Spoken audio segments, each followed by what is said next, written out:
Hello, everybody, and welcome to another episode of the Black and White United Show. I'm your host, Andreas. Thank you so much for tuning in with me today. In today's video, we're just going to quickly touch on the whole Tom McGuan situation.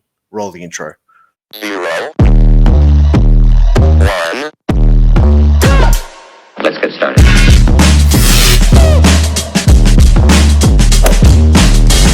I'd say pretty much since Nick Dacos's first year at the club, there's been talk about Tom McGuan, talk about, we're going to get, McGuan's son coming into the side. And at the start, he was supposed to be like a top 15 pick. And so then supporters and everyone are talking about how we're going to manage to try and get the points for the father-son side of things and old bids on him. And pretty much over the last few years, it's been hyped up and it's kept going and kept going and kept going, especially last year as well when he debuted in our VFL team, and there was talks about him coming. He was training with the club, etc., etc. Then as things sort of progressed, we didn't really hear much about it towards the end, and the clubs come out, as everyone knows, and said, we're not going to bid on him.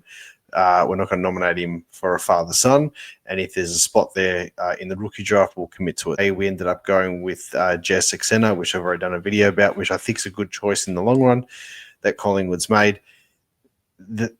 The problem is we couldn't even get him as a train-on or SSP or, basically doing what Tom's doing now in Adelaide. We couldn't get him to the club because from what I'm still led to believe and from what I'm seeing, our Category B rookie spot is still allocated to Alex Condon, who's obviously doing his basketball stuff at the moment. So in essence, that sort of cost Tom McGuan that last spot, but also how we should look at it is if the club rated him, and I know there's a lot of difference in opinions out there, but I just want to give a few examples out. I've got nothing against him, and I would have been wrapped if we had drafted him. That's just the bottom line about it. We obviously kept the 34 vacant for as long as possible. 34 is now gone to Jack Buller with the number allocations. So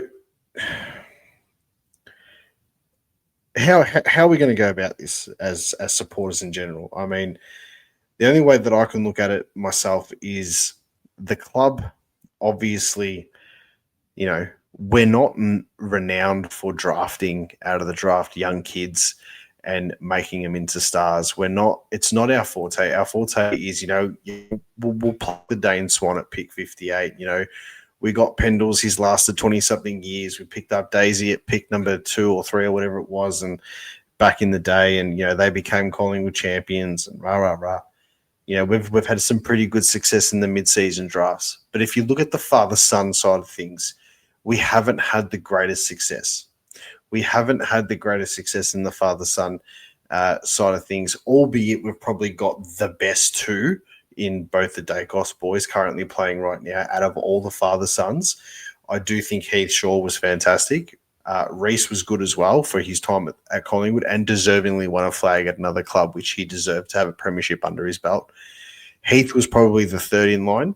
I think the Cloak boys, we got the first 2, Jason and Cameron, because we knew we wanted Travis. Travis was the one that was going to be the gun, and we went through a process to try and make sure that we got Travis at the end of it, regardless of what happened with the other 2. And I mean, a blind Freddie can see that from the outside.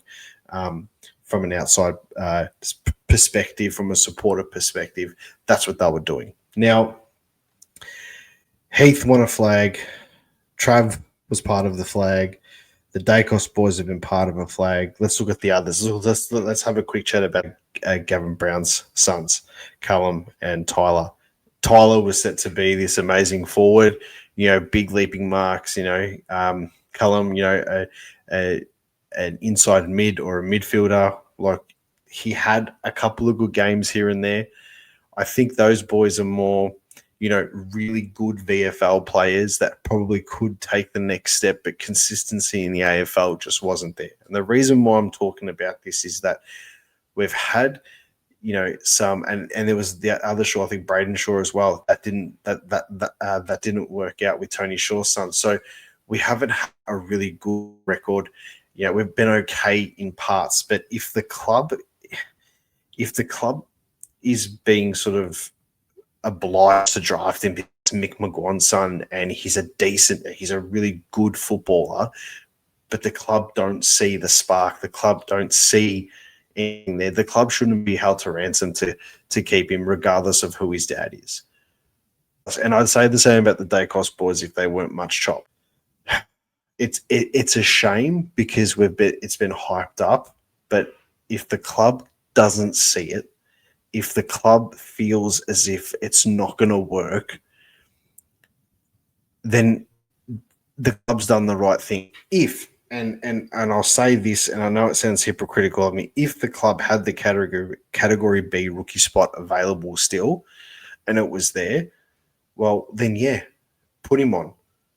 Or were we going to try Jacob White, who's now signed for a waffle team?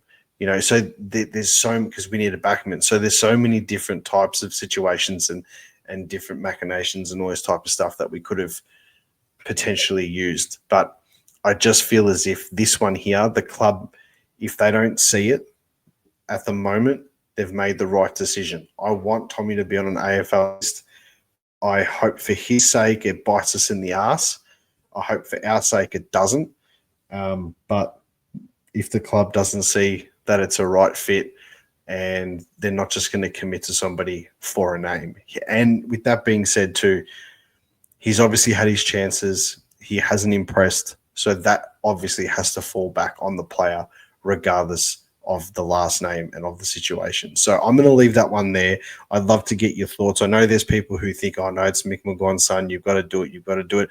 Don't be surprised if Mickey McGuan puts an article in the Herald Sun saying Collingwood's going to finish in the bottom 4 next year now because of it.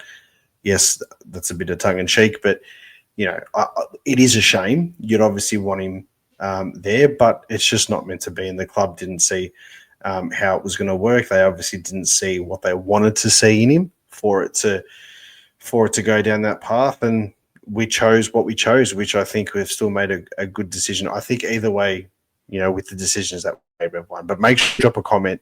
Make sure you tell me what you think. Call it as you see it. And as always, go the Pies.